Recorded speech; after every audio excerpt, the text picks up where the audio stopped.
Bismillahirrahmanirrahim. Assalamualaikum warahmatullahi wabarakatuh.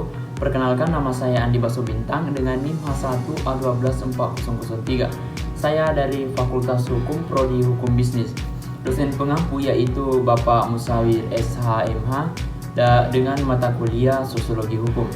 Nah, judul materi yang ingin saya paparkan pada hari ini yaitu karakteristik kajian sosiologi hukum dan perbedaan antara sosiologi of law dan sosiologi jurisprudence. Contoh, bagaimana masyarakat mematuhi atau melanggar hukum sebagai gejala sosial. Hukum dilihat sebagai bagian dari struktur sosial dan budaya, bukan hanya peraturan tertulis tetapi juga mencakup praktik sosial, kebiasaan, dan nilai. Bersifat interdisiplin. Nah, di sini menggabungkan konsep dari sosiologi, antropologi, politik, ekonomi, dan psikologi sosial. Contohnya, bagaimana ekonomi mempengaruhi kepatuhan hukum.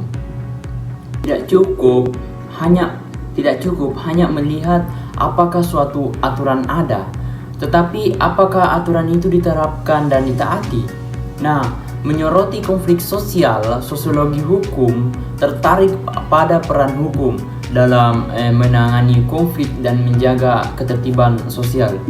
Analisis terhadap lembaga hukum. Kajian tentang bagaimana lembaga seperti pengadilan, kepolisian, dan birokrasi bekerja dalam praktiknya. Nah, yang kedua, perbedaan antara sosiologi of law dan sosiologi jurisprudence. Aspek sosiologi of law dan sosiologi jurisprudence yaitu pengertian studi ilmiah tentang hukum sebagai fenomena sosial. Nah, pendekatan filsafat hukum yang menghubungkan hukum dengan nilai-nilai sosial. Fokus kajian mengamati bagaimana hukum berfungsi dalam masyarakat secara nyata.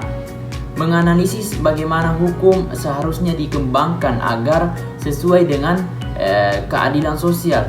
Nah, tujuan untuk memahami hubungan antara hukum dan perilaku masyarakat. Membentuk teori hukum yang peka terhadap realitas dan sosial dan moral dan masyarakat.